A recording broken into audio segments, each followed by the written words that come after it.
धमाकेदार प्रस्तुति।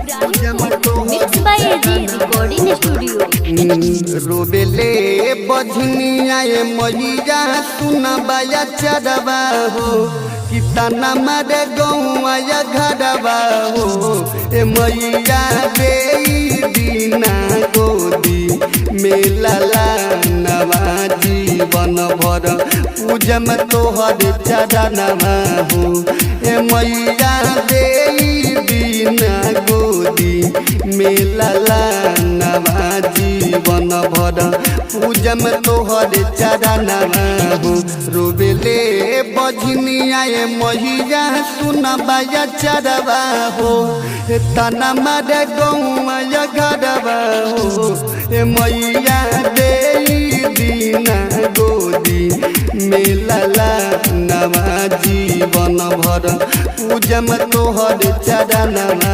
आप सुन रहे हैं एजी एंटरटेनमेंट की धमाकेदार प्रस्तुति।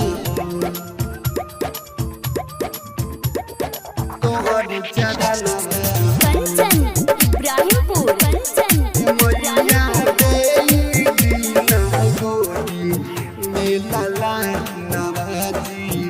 Mix by AG recording studio. बाजे बाजिन को होता लोग कोरोना बिचारवा हो हे मैया फेर दो नजरवा हो कि तने पूरा दो हमारा दिल के हर मानवा ए मैया पूरा हो सपना हो ए मैया दे दीना गोदी मेला नवा जीवन भर पूजम तोहर चरणवा हो। आप सुन रहे हैं एजी एंटरटेनमेंट की धमाकेदार प्रस्तुति।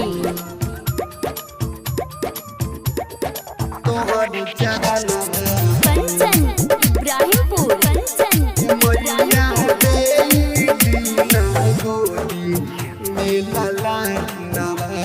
Mix by AG recording studio. विजय दिने सते गवैती सोहरवा हो बोला कि गवैती सोहरवा हो कि तोहरे दुआरे बजवाए मुबार हो बजाना वाए माई पूरा कद कहनवा हो ए मैया दे दो ना गोदी मेला नवा जीवन भर पूजम तोहर चरणवा हो रोबेले बजनिया ए मैया सुना बाया चढ़वा हो कि तना मारे गौआ या घरवा हो ए मैया दे दो ना गोदी मेला नवा जीवन भर पूजम तोहर चरणवा।